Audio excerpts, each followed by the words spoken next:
안녕하세요. 저는 지금까지 남들에게 모난 짓 한 번 크게 하지 않았다고 생각하며 살았어요. 사실 그렇게 살기 위해 노력하기도 했고요.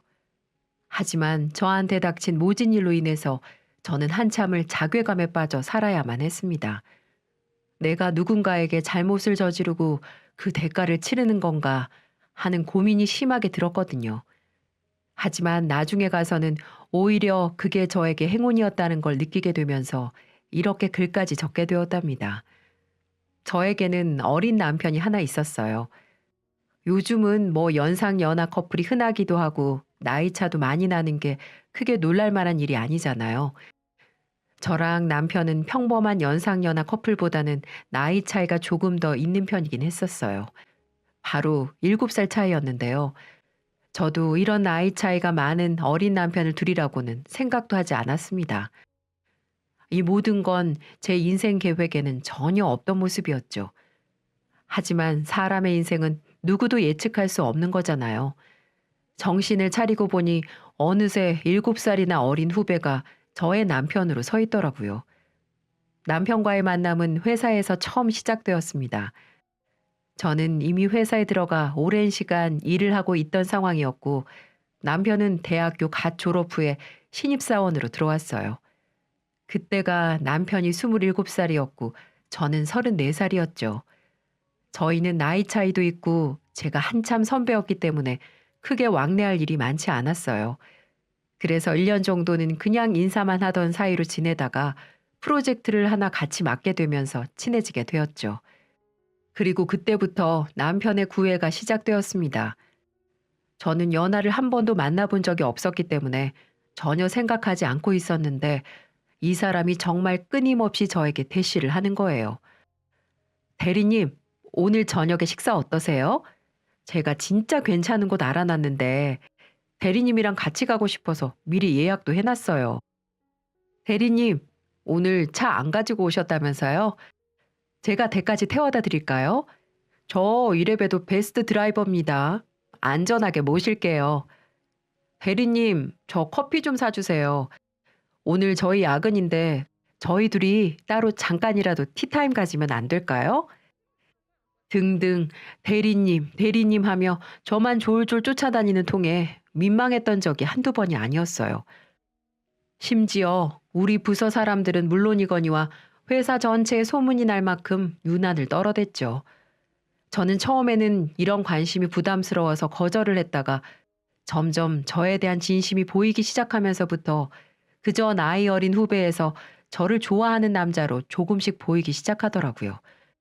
그러면서 점점 마음을 열게 되었고, 결국에는 이 사람과 결혼까지 하게 되었죠. 결혼하기 전 이 사람은 저에게 지극정성이었어요. 저는 그동안 동갑 아니면 연상이랑만 연애를 해왔는데 연하와의 만남도 나쁘지 않더라고요. 오히려 풋풋하면서도 새로운 흥미를 주어 그 어떤 연애보다도 더 재미있고 즐거운 시간을 보냈죠. 게다가 저한테 간이라도 빼줄 것처럼 잘하는 구석이 있어 동생인데도 불구하고 듬직한 면에 반해 결혼까지 하게 된 거였습니다. 하지만 열길 물속은 알아도 사람 속은 모른다고 하죠. 결혼과 동시에 어쩜 사람이 그렇게 180도 변하던지요. 이 사람은 마마보이 중에서도 극도로 심한 상마마보이였어요. 외동아들로 커서 그런 건지 몰라도 집에서 오냐오냐 키운 티가 확 나는 행동을 연애 시절 가끔 보이던 통에 몇 번 다툰 적이 있었는데 그게 이렇게까지 심하진 않았습니다. 근데 결혼을 하고 나서는 지 실체를 본격적으로 나타내면서 사람을 미치게 하는 거 있죠. 도대체 연애 때는 어떻게 그 실체를 숨긴 건지, 남편은 퇴근 후 집에만 들어오면 도대체 침대나 소파에 누워서는 일어나질 않았어요. 한참을 누워 있다가 밥을 차려놓고 먹으라고 하면 그제서야 어기적거리며 일어나 밥만 겨우 몇 숟갈 뜨고는 다시 가서 누워버리고, 상 치우는 건 아예 하지도 않고 집안일에도 신경을 하나도 안 써서 신혼 때 얼마나 싸웠는지 모릅니다. 저와 남편은 대부분 퇴근을 같이 했는데 퇴근해서 들어오면 무조건 저는 씻고 옷 갈아입은 다음 밥부터 차렸어요. 근데 남편은 씻지도 않고 입은 양복은 갈아입지도 않고 그대로 누워서 TV를 보며 제가 밥을 차릴 때까지 기다리는 거예요. 신혼 초에는 몇 번 이걸 반복했는데 나중에 되니까 안 되겠더라고요. 이러다가는 평생 이 사람 시중만 들면서 살아야 할 것 같아서 초장에 저 버릇을 고쳐놔야겠다 싶었죠. 그래서 퇴근 후에 밥을 차릴 때 딱 제 것만 차려서 저 혼자 먹었습니다. 한창 밥 차리는 소리가 들리다가 이제는 먹는 소리가 들리는데도 자신을 부르지 않으니까 남편이 먼저 주방으로 다가오더라고요. 그리고는 혼자서 먹고 있는 저에게 물었죠. 나는? 내 밥은 왜 안 차렸어? 내가 네 식모냐? 어따 대고 내 밥 타령이야. 네 밥은 이제 네가 차려 먹어. 나도 내 밥은 내가 차려 먹을 테니까 손 하나 까딱 안 하면서 밥만 처먹는 식충이 키우려고 결혼한 거 아니다. 당신 남편 보고 식충이라니. 아니 마누라가 남편 밥 챙기는 건 당연한 거 아니야? 우리 엄마는 평생 우리 아빠 밥 삼시세끼 다 차려서 먹였는데 자기는 아침을 차리기를 해, 점심을 차리기를 해. 저녁만 겨우 집에서 먹는 사람한테 이런 식으로 대학이야? 저는 남편의 어이없는 논리를 아주 가볍게 짓밟아주고는 씩씩거리며 서 있는 남편을 무시한 채 밥을 계속해서 먹었습니다. 한참을 저를 노려보던 남편은 저한테 이길 수 없다는 걸 알았는지 지가 알아서 밥을 차려서 먹더라고요. 저는 아무렇지 않은 척 무시하고는 그날 이후부터 계속해서 제 밥만 챙겨서 먹었습니다. 그러고 나니 남편도 지 밥은 지가 알아서 챙겨서 먹더라고요. 하지만 제가 남편의 버릇을 고쳐준 건 이것뿐만이 아니었어요. 남편은 빨래도 한 번을 하지 않았습니다. 무조건 제가 빨아주는 옷만 계속해서 축냈죠. 그래서 이번에는 빨래도 남편 거는 일체 안 해버렸어요. 그랬더니 이번에도 와서는 막 따지는 거 있죠? 여보, 당신 진짜 치사하게 이럴 거야? 빨래는 왜 또 안 하는데 왜? 빨래도 너네는 장인어른이 다 하셨어? 그래서 지금 나보고 하라는 뜻으로 안 하는 거야? 잘 안 해. 우리 아빠는 우리 엄마 손에 물도 묻히기 싫다면서 우리 엄마 속옷 빨래까지 다 일일이 손빨래 하신 분이야. 너는 그 정도는 못하더라도 네 빨래 정도는 네가 알아서 해야 할 것 아니야. 내가 뭐 아들 키우는 엄마냐? 왜 매번 내가 네 빨래를 다 해줘야 하는 건데. 이번에도 꼭 맞는 말만 한 저를 보면서 남편은 또다시 씩씩거리며 한참을 저를 노려봤더랬죠. 하지만 무섭지 않았습니다. 오히려 찌질해 보이더라고요. 이게 진짜 내가 결혼 전에 사랑하던 사람이 맞나 싶을 만큼 우스꽝스럽고 없어 보이면서도 상당히 찌질해 보이던 거 있죠. 그때부터 저희 둘의 기싸움이 시작되었어요. 남들은 다 즐거워서 깔깔거리며 인생을 즐겨야 할 신혼 때 저희는 보이진 않지만 피 터지는 기싸움을 하며 시간을 보내야만 했답니다. 하지만 이 인간은 시간이 갈수록 상상도 못할 일을 하기 시작했습니다. 한 번은 그날 야근이 있어 남편은 먼저 퇴근을 하고 전 늦게 퇴근을 했는데 집에 시어머니가 와 계시더라고요. 근데 거실에 있는 모자를 보고 충격을 받고 말았어요. 세상에나 남편은 속옷 하나만 딸랑 걸친 채 소파에 누워 있었고 어머니는 그런 남편에게 귀를 파주며 8살 어린애 마냥 내 새끼 내 새끼 하는 겁니다. 그리고 더 믿을 수 없는 건 저와의 가정사의 일을 남편이 모두 일러 바쳤다는 거예요. 얘, 너 일로 와봐라. 너 우리 아들한테 밥도 안 차려주고 집안일도 다 시키면서 결혼 생활한다면서? 너 그렇게 안 봤는데 아주 애가 못 쓰겠네. 여자는 자고로 집안일을 열심히 해야 가정이 사는 거야. 일 핑계로 집안일에 소홀히 할 거면 당장 일 때려쳐라. 감히 어디서 우리 아들을 굶기고 있어. 굶기고 있긴. 한 번만 더 그 소리 들렸다간 내가 가만히 안 둘 테니까 그렇게 알아. 어처구니가 없었습니다. 도대체 어머니에게 뭐라고 말을 했는지 다짜고짜 왔냐는 인사도 한마디 없이 저를 몰아치는 어머니를 보니 황당할 따름이었습니다. 어머님, 뭘 알고 저한테 이렇게 말씀하시는 거예요? 그리고 요즘 세상에 남자 역할, 여자 역할이 어디에 있어요? 똑같이 직장 다니고 퇴근하는데 집안일은 같이 도와가며 생활해야 되는 거 아니에요? 여자만 집안일 하라는 법이 대체 어디에 있냐고요? 인연이 감히 누구한테 눈을 부릅뜨고 대드는 거야? 그렇게 말하는 어머니를 보고 저는 그들을 무시한 채 안방으로 들어가 문을 쾅 하고 닫아버리고는 안방문을 잠궈버렸습니다.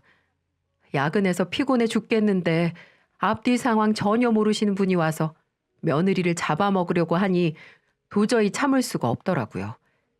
그날 이후부터 시어머니와는 여러분들이 예상하듯이 불꽃 튀는 사이가 되었습니다. 만나기만 하면 서로 으르렁대기 일쑤였죠. 명절 때가 되면 작정을 하고 모든 음식을 제게 다 맡기려고 하는 겁니다.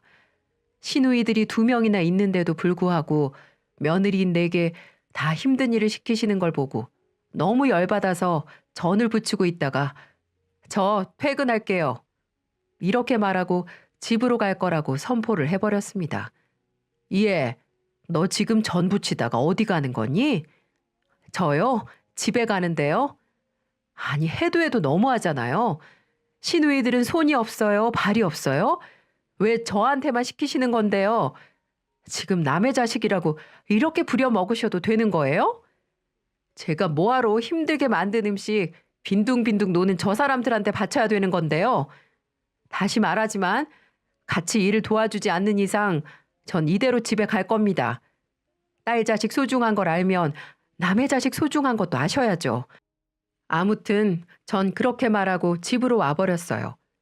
그랬더니 그날 저녁 시모가 전화를 해서는 술을 한창 걸치셨는지 제게 쌍욕을 하는 겁니다. 이년아, 네 애미애비가 그렇게 가르쳤냐? 명절에 와서 일을 좀 시켰다고 써니 그렇게 진짜 가버려? 너 내가 앞으로 지켜볼 거다. 조심해. 이렇게 말하시고는 일방적으로 전화를 끊어버리셨습니다. 역시 사람의 천성은 변하지 않는다고 그런 시모의 모습을 보고 남편과 시댁에 대한 마음이 점점 더 얼어붙기 시작했죠. 결국 남편과 전 결혼 후 첫 명절을 각각 본인들 집에서 보내야만 했습니다. 남편은 왜 우리 집, 처갓집에 안 왔냐고요? 세상에나, 내가 자기네 집을 무시했으니 본인도 우리 집을 무시하겠다는 겁니다. 여러분들, 이게 말이 되나요? 우리 엄마는 사위 올 생각에 새벽 일찍부터 장을 봐와서 소고기며 전이며 다 해놓은 상태여서 몸만 와서 인사드리면 되는데 자기 집을 무시했다며 역시나 어린애처럼 구는데 속에서 얼마나 열불이 나던지요. 딱 보니 그 못된 시애미가 시킨 걸로 보였어요. 절대 처갓집에 가지 말라면서 말이죠. 아무튼 그날부터 남편 시댁과 계속적으로 갈등이 일어나기 시작했습니다. 남들은 다 즐거워서 깔깔거리며 인생을 즐겨야 할 신혼 때 저희는 보이진 않지만 피 터지는 기싸움을 하며 시간을 보내야만 했답니다. 그렇게 남편과 냉랭하게 살다 보니까 이렇게 살 거면 내가 이 사람이랑 결혼을 유지해서 살 필요가 있나 싶더라고요. 내가 사랑했던 사람의 모습은 온데간데 없고 그냥 철부지 아들만 키우는 것 같은 생활에 결국 저는 지쳐버렸고 남편에게 이혼 선언을 해버렸습니다. 여보, 이혼이라니. 그건 안 돼. 그건 다시 생각해줘. 나도 요즘 생각을 해보니까 당신한테 정말 너무했다는 생각이 들긴 했어. 날 잡아서 풀어야 되겠다고 생각을 했었다고. 내가 미안해. 나도 이 집의 가장인데 어린애처럼 사사건건 집에 말한 것부터 잘못했고 다시는 엄마한테 가서 당신 얘기하지 않을게. 보니까 우리 집하고 사이가 안 좋아진 것도 다 내 책임이더라고. 그러니까 서로 지킬 건 지키자. 당신이 원하는 거 있으면 말해봐. 내가 다 거기에 맞춰줄 테니까. 전 놀랬어요. 제가 이렇게 이혼 선언을 하면 남편도 그러자고 할 줄 알았거든요. 하지만 모든 책임이 자신에게 있다며 화해할 생각부터 안 하고 이렇게 충동적으로 이혼 얘기 나온 거는 정말 아닌 것 같다며 본인이 앞으로 잘할 테니 다시 시작하자는 남편을 보며 전 한 가지 조건을 제시했습니다. 그럼 한 가지 조건이 있어. 나 이혼을 결정한 거 50%는 당신 어머니 지분이 있어. 정말 나를 무시해도 되는데 우리 부모님까지 싸잡아서 욕을 한 거는 내가 잊지 못해. 그래서 말인데 당분간 나 시댁에 일체 연락도 안 하고 발길 끊을 테니까 당신이 선택해. 만약에 이 제안을 받아들인다면 나도 다시 생각을 해보고 만약에 이걸 받아들이지 않는다면 내일 바로 이혼 서류 당신 얼굴에 던져버릴 거야. 이렇게 말을 했답니다. 그러자 남편은 한참을 고민하더니 알겠다고 당분간 시댁에 신경도 쓰지 말라고 하더군요. 그래서 저도 위태위태한 결혼 생활을 당분간 이어나가기로 했습니다. 좀 더 지켜보고 신중하게 결정하기 위함이었죠. 그 이후 남편은 정말 예전에 듬직한 남자로 점점 돌아오는 듯 보였어요. 알아서 척척 집안일도 하기 시작했고 정말로 저희 가정사 일은 시댁에 일러 바치는 일이 없는 걸로 보였습니다. 월급도 따박따박 제 통장으로 입금해주고 저희 아빠에게도 가서 한 번씩 소주를 한 잔씩 먹어가며 친분을 쌓아가는 걸 보고 이젠 이 사람이면 믿고 결혼 생활을 이어가도 되겠다고 생각을 했었죠. 그리고 시어머니는 결국 제게 백기투항을 하고 말았습니다. 제가 정말로 연락도 안 드리고 추석 명절 제사에 한 번도 방문을 안 하다 보니 처음에는 고약한 년, 못된 년 이러시다가 점점 꼬리를 확 내리시더라고요. 제가 전화를 안 받으니 문자가 와서는 이번 명절에는 꼭 좀 와라. 너한테 아무 일도 안 시킬 테니 그냥 몸만 오면 돼. 주방 일은 나하고 네 시누이들이 할 거다. 그러니 이번 설에는 기다릴 테니 꼭 아들하고 같이 와라. 부탁해. 이렇게 문자가 와 있는 겁니다. 그렇게 욕을 하시고 말 한마디 잘못했다간 뺨까지 때리려고 하시던 분이 갑자기 이렇게 돌변하는 걸 보니 그 못된 성격 제가 한 방 먹여드린 것만 같아 속이 얼마나 시원하던지요.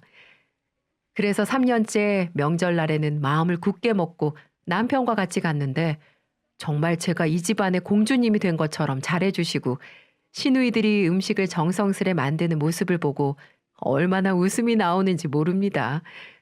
그래서 저렇게 변한 모습들을 보고 이제는 정말 소중한 며느리로 생각하는가 보다 생각하고 저도 옷을 갈아입고 시누이들과 같이 음식을 만들며 조금씩 친해질 수 있었습니다. 그렇게 저는 시댁과의 사이도 점점 좋아지면서 아이 생각을 갖게 되었어요. 2세가 태어나면 가정에 뭔가 행복을 더 가져다 줄 것만 같았거든요. 그래서 서서히 준비를 해가려고 하는데 어느 날부터 남편이 잠자리를 거부하는 게 아니겠어요? 매번 저를 설득해서 아이를 갖자고 말했던 남편인데 갑자기 거부를 하니 얼마나 당황스럽던지요. 그래서 남편에게 도대체 이유가 뭐냐고 무슨 문제라도 있냐고 말을 해봤지만 돌아온 대답은 딱 한마디였습니다. 피곤해. 어이가 없었어요. 당신 아기 같자며 그래서 더 행복한 가정 꾸리자며 그렇게 말했던 사람이 당신인데 갑자기 왜 이러는 건데? 이렇게 말을 해봤지만 돌아오는 대답은 똑같을 뿐이었습니다. 그리고 이것뿐만이 아니었어요. 점점 저를 피한다고 해야 되나요? 퇴근 후 집에 늦게 들어오는 나날들은 많아져만 갔고 뭔가 제게 숨기려는 듯한 행동들을 많이 했습니다. 휴대폰도 자꾸 감추려고 하고 왜 그거 있잖아요. 여자의 직감이라는 거. 딱 봐도 이 남편에게 여자가 생겼다는 걸 직감적으로 느낄 수 있었습니다. 그래서 제가 직접 확인해 보기로 했죠. 그날도 남편은 친구들하고 약속이 있다며 나보고 먼저 집으로 들어가라고 말을 하더라고요. 그래서 우선은 알겠다고 말을 하고 전 남편의 뒤를 밟아보기로 했습니다. 정말 여자가 생긴 게 맞는지 아니면 저 혼자만의 착각이었는지 알아보기 위해서였죠. 그렇게 한 30분 정도가 흘렀을까요? 남편 앞으로 서서히 다가오는 한 여자를 발견하고 저는 충격을 받고 말았습니다. 그 사람은 바로 우리 회사 부장이었어요. 이 여자는 늦은 나이가 되어서도 결혼을 안 한 노처녀였는데 세상에나 그런 사람이 남편에게 가자마자 팔짱을 끼고 음식점으로 들어가는 모습을 제 눈으로 보고야만 말았습니다. 황당했어요. 어떻게 가정 있는 남자를 꼬셔서 저런 모습을 보일 수가 있는지. 저는 우선 그들 가까이 가서 뒤에서 몰래 사진을 찍기 시작했습니다. 그리고 바로 두 년놈들이 들어간 음식점으로 쳐들어갔죠. 야, 니네 지금 뭐 하는 짓이야? 미쳤어? 지금 어디다 대고 바람을 피고 있는 거냐고, 이 미친 것들아. 여보, 그게. 제가 그렇게 죽일 듯이 나타나자 그들은 너무나 당황스러운 듯 보였습니다. 당연하겠죠. 집에 간다는 사람이 이 자리에서 많은 사람들 앞에서 소리를 지르고 있으니 전 그들의 변명도 듣고 싶지 않았어요. 그래서 저는 그 자리에서 두 사람 앞에 있는 맥주잔을 들고 두 사람에게 뿌려버리며 니네 지금 너네들이 한 행동에 대해서는 분명 대가를 치르게 될 거야. 둘 다 똑같은 것들끼리 만난 거 보니 아주 보기 좋네.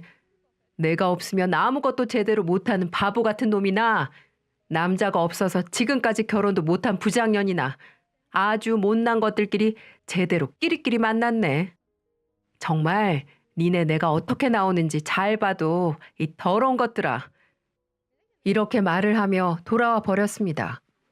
저는 집으로 돌아와 이 일을 어떻게 처리를 해야 할지 많은 고민이 되더군요. 여기서 바로 이혼을 해야 할지, 그리고 어떻게 해야 두 사람에게 제대로 엿을 먹이며 두 사람을 개차반으로 만들지 고민이 되더군요.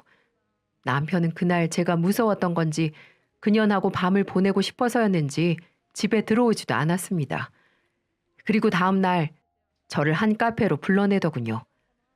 그날은 토요일이었기 때문에 회사에 출근하지 않아서 회사에서 마주칠 일은 없었습니다. 아마도 그들은 운이 따랐던 거겠죠. 만약에 출근하는 날이면 저는 회사 사람들에게 모든 걸 까발릴 생각이었거든요. 저는 그들이 제게 뭐라고 짓거리는지 한번 들어는 보자라는 심정으로 만나기로 했어요. 그리고 몰래 녹음을 하기 시작했어요. 이대리, 좀 놀랐지? 미안. 봐서 알겠지만 우리가 이렇게 되어버렸네. 그 남편이란 놈은 아무 말도 없이 그 노처녀 부장 옆에서 가만히 앉아만 있었고 그 노처녀 부장은 눈만 껌뻑거리며 어이없다는 듯이 쳐다보고 있는 제 앞에 갑자기 무언가를 꺼내놓았어요. 그건 다름 아닌 돈 봉투였습니다. 저기 이거 5천만 원이야. 적지 않은 돈인 거 알지? 내가 이 사람 대신에 위자료 줄게. 그러니 이혼만 해줘. 어차피 이미 이 대리도 알아버렸는데 더 이상 몰래 만날 필요도 없는 것 같고 정말 생각해서 이 돈 주는 거야. 어차피 이 사람도 이 대리랑 이혼하고 싶다고 하는데 굳이 혼자 불쌍하게 지낼 필요 없잖아. 정말 같은 회사에서 근무하니까 생각해서 주는 거니까 받고 그렇게 해줘. 저는 그 돈 봉투와 함께 저한테 이혼을 요구하는 노처녀 부장의 말에 그제서야 정신이 번쩍 들었습니다. 그리고 더 충격적인 소리를 들어야 했습니다. 그리고 나 이 사람 애 임신했어. 그래서 더더욱 놓아줄 수가 없어. 그러니까 제발 이혼해줘. 충격적이게도 노처녀 부장은 저의 남편의 애까지 가진 상태였습니다. 이 사람들은 이미 애까지 가져버린 사이가 되어버린 걸 보면서 저는 더 이상 붙잡을 이유를 찾지 못했어요. 그리고 그들의 불행을 위해 억지로 잡아놓는다고 한들 제 인생이 행복하지 않을 거란 건 100%의 사실이었기 때문에 결국에 저는 이혼을 하기로 했습니다. 그리고 저는 모든 사실을 회사에 알리기로 했죠. 그들이 팔짱 끼고 다정하게 돌아다니는 사진들, 그리고 바람핀 걸 인정하고 제게 5천만 원을 주며 제발 이혼만 해달라는 사실들, 모든 증거로 모아 제출을 해버렸습니다.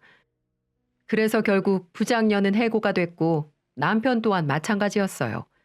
한마디로 그들은 바람핀 대가로 오랫동안 다녔던 회사에서 모든 직책, 명예를 다 잃고 쫓겨나야만 했습니다. 이 대리, 어떻게 이럴 수 있어? 5천만 원 줬잖아.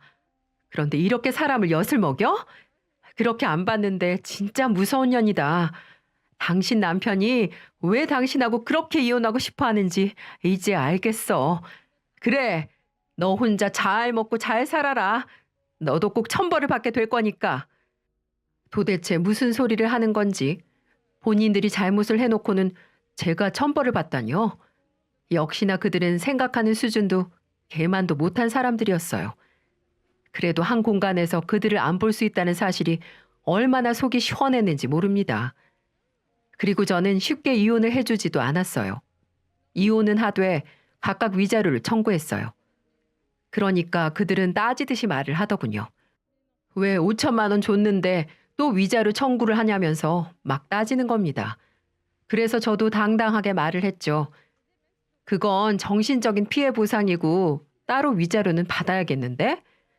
이렇게 말을 했더니 고개를 푹 숙이는 두 사람을 보고 참 한심하다는 생각이 들었습니다. 그렇게 딱 3개월을 채워서 살고 있는데 갑작스럽게 잊고 지내려고 애썼던 인간에게 전화가 왔습니다. 그건 다름 아닌 제 남편을 뺏어간 노처녀 부장이었어요. 저는 그 부장의 번호를 애초부터 저장하고 있지 않았기 때문에 모르는 번호로 전화가 왔을 때 그 인간인지 모르고서 전화를 받았어요. 근데 받고 나니 황당하게도 그 여자더라고요. 그리고는 저보고 만나달라고 하는 겁니다. 그래서 제가 만나주지 않으니 이번에는 제가 살고 있던 집으로 찾아온 거 있죠. 저는 이사를 가기 위해서 이혼하자마자 집을 내놓고 팔아놓은 상태였는데 입주자와 거래가 마무리되기 전이었기 때문에 아직은 신혼집에 머물고 있는 상황이었습니다. 근데 그 집으로 찾아왔더라고요. 그러더니 다짜고짜 하는 말이 가관도 아니었습니다. 이대리, 당신 나 엿먹이려고 일부러 이혼했지? 처음부터 그런 인간이라는 거 알고서 이혼하고는 나한테 떠민 거잖아. 아니야? 그게 무슨 황당한 소리예요. 이혼해달라고 애초에 찾아와서 빌어댄 건 당신이잖아. 그 인간 좀 다시 데리고 가. 아니, 못 데리고 가겠으면 내가 그냥 내 쪽에서 버릴 테니까 내가 준 위자료만 다시 돌려줘. 어? 나 지금 이 인간 때문에 빚더미에 나앉게 생겼다고. 당최 알 수 없는 말을 다짜고짜 해버리는 여자를 보면서 저는 뭔 소린가 한참을 들어봐야 했습니다. 저한테 하소연하듯 제발 이 인간 다시 데리고 가서 사람 만들어 달라고 하는 노처녀 부장의 상황은 이러했어요. 저와 이혼을 하고 난 뒤 이 사람들은 제2의 인생을 꿈꾸며 가정을 꾸렸지만 그들의 기대와는 달리 문제가 많았던 걸로 보였습니다. 부장녀는 경력이 화려해 금방 취직을 할 수 있었지만 남편 놈은 그게 아니었던 것 같아요. 남편은 말만 일자리를 구하니 많이 하다가 매일같이 집구석에서 술만 퍼먹고 부장년에게 돈을 요구했다고 하더군요. 알고 보니 이놈은 집에서 놀면서 주식을 했던 모양이었어요. 3개월 동안 부장에게 갖다 쓴 돈이 자그마치 7천만 원이라고 했습니다. 그것도 모자라 허구한 날 돈을 달라고 물건을 부수기도 했다고 했고 심지어는 돈을 주지 않는 날에는 때리기까지 했다고 하더군요. 저는 이 부분에도 좀 놀랐어요. 아무리 남편이 신혼 초에 망나니 짓을 했다고 하지만 폭력을 행사하지는 않았거든요. 제가 봤을 땐 오냐 오냐 이렇게 남편을 떠받들어 주다 보니 그걸 당연하게 생각한 남편은 막 나가는 행동을 보이는 걸로 보였습니다. 그것뿐만이 아니었어요.